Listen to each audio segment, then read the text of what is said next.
नमस्कार मु एस्ट्रोलॉजर पल्लवी आपण मानकु स्वागत जणाउछि। इंग्रजी नववर्ष 2025 तुला राशि पई किपरि कटिबो आसंतु जानिबा। देखंतु जेतेबेले शनिदेव 29 मार्च परे आपणक राशि ठू षष्ठ भाव को जिबे सेतेबेले आपणकर शत्रु विजय योग सृष्टि हबो, स्वास्थ्य रे सुधार आसीबो आ ऋण मुक्त हेबे। 19 अक्टोबर रे बृहस्पति जेतेबेले मिथुन राशि रु कर्कट राशि को जिबे सेतेबेले आपणकर हंस नामक महापुरुष योग सृष्टि हबो। आपणकर भाग्य साथ देबो आ आपणकर धन रे वृद्धि हबो। किंतु ध्यान देबे मे मास परे आपणकर पेट प्रॉब्लम टिके लागि रहिबो, आपणकर अज्ञात भय सृष्टि हेबो। एही सब प्रॉब्लम टिके देखा दउची। आपणक पई बहुत खास समय गुडिक मु कहि दउची, आपण नोट करके रखंतु। सही समय गुडिक हला 10 मार्च रु 20 मार्च मध्य आपनको करियर रिलेटेड बहुत बढ़िया रिजल्ट मिलिबो। आपणक आर्थिक स्थिति रे सफलता मिलिबो।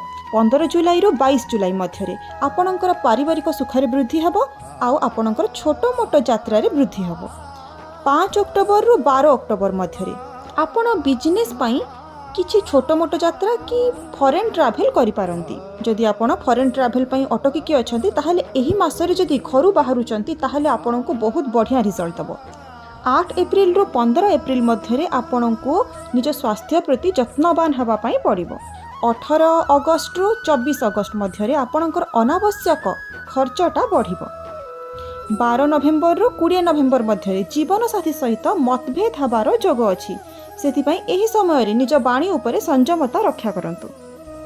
जदि आपण निवेश करिया पई चाहुचंती ताहाले आपणको 2025 रे जनवरी, फेब्रुआरी, जुलाई, अगस्त, सेप्टेम्बर और नवेम्बर एही समय रे आपण निवेश करि परिबे कि नुवा बिजनेस स्टार्ट करि परिबे कि आपण बिजनेस को आउ टिके बड़ करि परिबे। आउ एही समय रे मैरिज जोग मध्य सृष्टि होउची।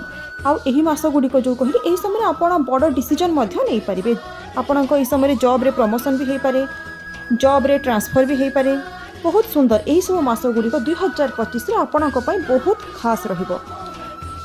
शनिदेव जेतेबेले 29 मार्च परे आपणकर षष्ठ भाव सहित संबंध रखिबे सेतेबेले आपणको करियर रिलेटेड आपणको भलो रिजल्ट मिलिबो। बिजनेस पई भलो, कॉम्पिटिटिव एग्जाम जेउ माने दउचंती तांको पई भलो, तांको सफलता मिलिबो।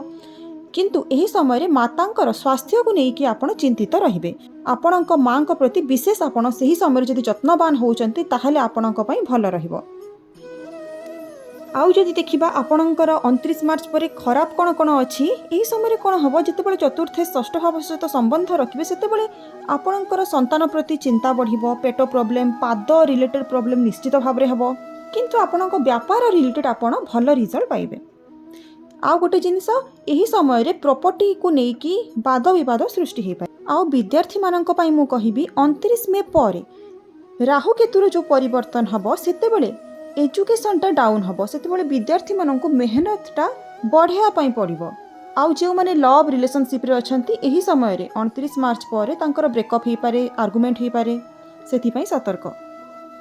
स्वास्थ्य कथा जदि देखिबा मार्च परे आपणकर पेट प्रॉब्लम, पाद प्रॉब्लम, अंटा प्रॉब्लम निश्चित भाव रे हबो।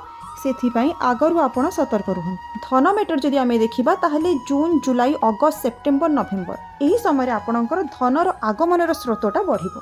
विवाह कथा जदि देखिबा मे परे देवगुरु बृहस्पतिंकर पंचम दृष्टि पड़िबो जेतेबेले सेतेबेले आपणकर बाहाघर फिक्स्ड हब।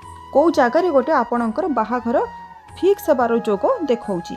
मे परे आपण संतान पई प्लान करी जदि प्लान करूचंती ताहाले आपणक पई भलो रहिबो। संतान जोग मे परे सृष्टि होउची।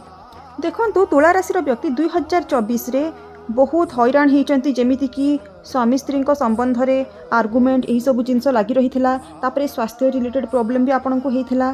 तो ए वर्ष सही सब रे निश्चित भाव रे सुधार आसीबो। प्रतिकार स्वरूप आपण ए वर्ष प्रत्येक सोमवार शिव मंदिर रे जाईकी क्षीर रे अभिषेक करंतु। तुला राशि रो व्यक्ति ए वर्ष ध्यान देबे जे आपणको सुगर रिलेटेड प्रॉब्लम हेई पारे। जहाको सुगर अच्छी आगुरु ताहले बढ़ी पारे आ जहाको सुगर नाही तो सुगर हेई पारे। सेति पई खाना पीना प्रति विशेष ध्यान दियंतु। आउ आपणकर थ्रोट इन्फेक्शन हेई पारे। आउ ए वर्ष आपणको टिके बेसी मेहनत करिया पई पड़िबो। आउ तुला राशि रो व्यक्ति माने जदि आगुरु किछि बड़ ऋण करिथिले ताहले ए वर्ष आपणकर ऋण मुक्त जोग सृष्टि होउची। 2025 रे दुईटी मास मु कहि दउची। एही दुई मास रे विशेष सावधान हेबे। एही समय रे बिल्कुल बड़ डिसीजन नेबे नाही। ସେଇ ମାସଗୁଡ଼ିକ ହେଉଛି ଫେବୃଆରୀ ମାସ ଆଉ ଡିସେମ୍ବର ମାସ।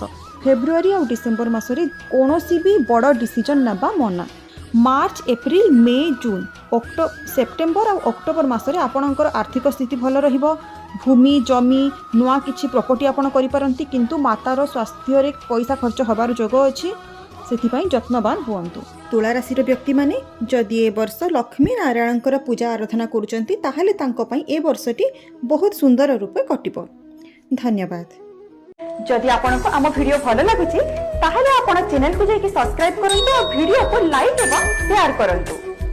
ଆଉ ଯଦି ଆପଣ ପର୍ସନାଲି ଆମ ସହିତ କଣ୍ଟାକ୍ଟ କରିବା ପାଇଁ ଚାହୁଁଛନ୍ତି, ଆପଣଙ୍କ ଜାତକ ଏନାଲିସିସ୍ କରିବା ପାଇଁ ଚାହୁଁଛନ୍ତି, ତାହେଲେ ଆପଣ ଆମକୁ 7751084289 ରେ ଆପଣ ମେସେଜ କରି ମୋ ସହିତ ଜଡ଼ିତ ହେଇପାରିବେ।